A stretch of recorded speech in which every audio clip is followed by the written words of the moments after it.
Paano makakaiwas sa paghuhusga at mamuhay ng may gantimpala?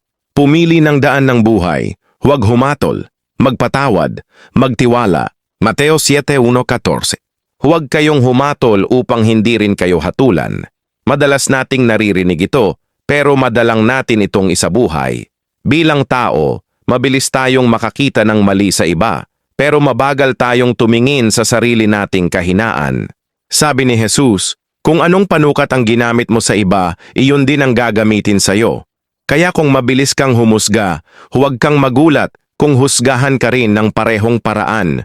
Bakit mo pinupuna ang maliit na puwing sa mata ng iyong kapwa pero hindi mo napapansin ang troso sa sarili mong mata?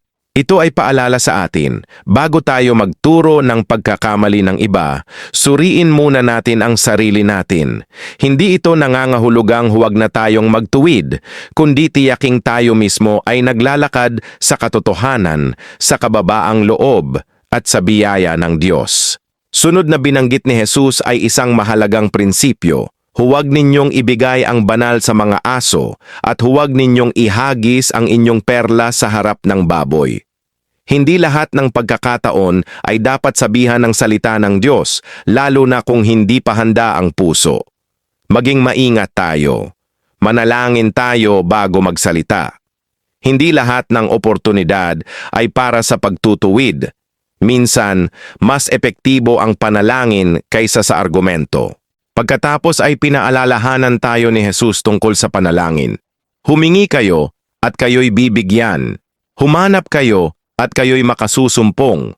Kumatok kayo at kayo'y pagbubuksan. Ang Diyos ay hindi madamot. Siya ay Ama na handang tumugon sa ating mga pangangailangan.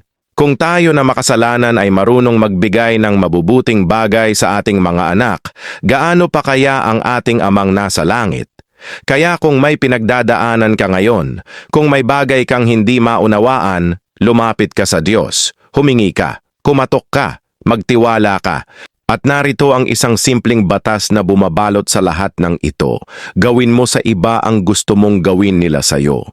Ito ang kabuuan ng kautusan at ng mga propeta. Sa huli, pinapili tayo ni Jesus. May 2 daan. Ang maluwang na daan, madaling lakaran, maraming kasama, pero patungo sa kapahamakan. At ang makipot na daan, makitid, hindi popular, pero patungo sa buhay na walang hanggan. Kaibigan, bawat araw ay paanyaya ng Diyos para piliin natin siya. Hindi madali ang daan ng katuwiran pero laging may gantimpala.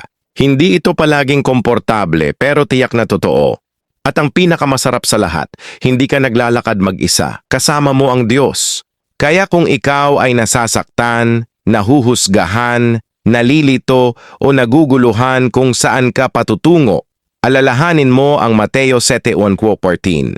Huwag kang manghusga, maging maingat sa iyong puso, manalangin, humingi, kumakatok, at sa lahat ng iyong ginagawa, piliin mong tahakin ang makitid na daan.